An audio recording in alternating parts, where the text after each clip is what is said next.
Hi, this is Irene Aasland again, and welcome to this third part of my series about how to help your child develop self-confidence.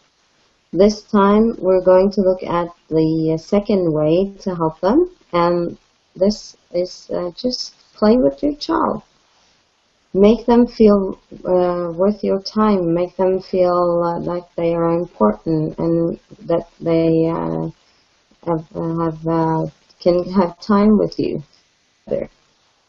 This is the important step number 2, and how this develops self-confidence is just that they see that they are important. And when you use time with them and you say that they are important, they will see that they matter in the world, that somebody sees them in the world. And it's shown actually that research show that play initiated from the child makes them last longer in the game. They don't lose concentration so fast. So let them initiate the play, and this will also help them grow more self-confidence, because they will see that when you want to be with them on their permissions, when they're coming up with the game, they will think, oh, look, Dad wants to do what I want to do. And they feel confidence in that. So this is also a thing that you should do, not just set off time to play with them, but also do the things that they want to do. But of course, we might just be like, oh no, not that game again, not the Lego, didn't I just do the Lego last night? Or, oh no, that book, I cannot read that book one more time. But this is when your parents' skills comes in, your parents' skills that says that, okay, it's important for the child, then it's important for me. And if you want to make a new spin on it, that's okay.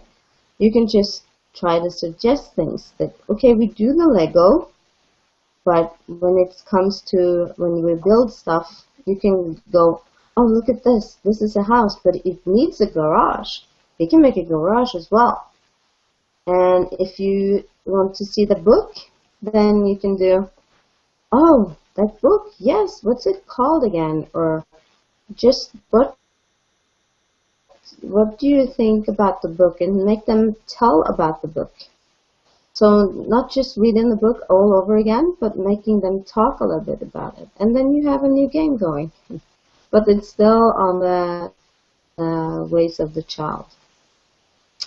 It's really important, though, that even though you don't like maybe what you're doing right then and there, or you're getting bored, or it feels like you're going to explode because you do not have the time to do this, it's really important that the child knows that you're there.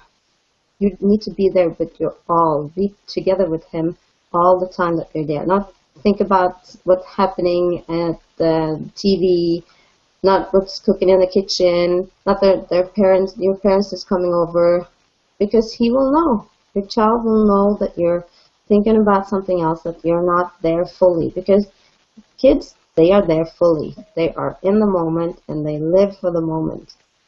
So that's what you have to do too. Because if you don't do that, they will not feel that important. They won't feel that you are there for them and that you have the time for them. So they will actually feel less important, and this will crush their self-confidence. And just never, have you ever heard about mindfulness being? This is mindfulness being. Just be there at the now. Just feel and be there. Like today, I went with my son and his some of his friends from his class. We did a treasure hunt. And I let them do exactly what they wanted and how they wanted to do this. And we ended up running the whole time. It's not easy for a 35-year-old to just run for about 45 minutes. But it was fun.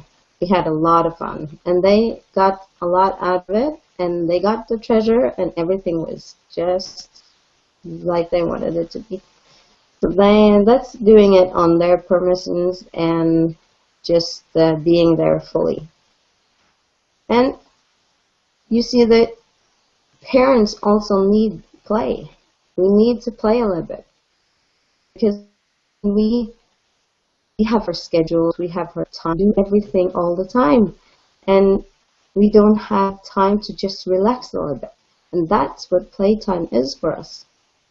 Our children will give us the gift of time, and they will give us the gift of being relaxed for a couple of minutes, just for a little while. Hang out with them and see the world through their eyes. And forget the bills for a moment. Forget the debt or the work or everything that's going wrong in your life. Just be with your children and play a little bit. That's playtime. That's a good thing. It's healthy. And actually, the more time you spend with your children, the more they would want to hang out with you when they grow older. And everybody wants the teenagers to hang out with them, right? So the more time you invest in being with them now when they're small, then they will want to hang out with you more later, and then you can invite them into your world. You can take them to work, or you can tell them about what you are doing and what your interests are, and maybe they want to play your games, like maybe go with you golfing. Wouldn't it be fun to take your kids golfing when they grow a little older? So that's the thing you're doing when you're doing playtime. It might be that you're not feeling that you're doing something productive. It might be that you're actually getting bored sometimes, but you're investing time, and it's important for your children and their self-confidence and for your health. And it's time well invested. If you think of this, it's actually the most important thing that you do. It's the most important thing you do when you invest time with them, because you're actually doing the most important work that you can do in this world, and that is raising a human being. So think about that a little bit, and I will be with you next week with another way to help your children develop self-confidence. Thanks for seeing, enjoy, and bye.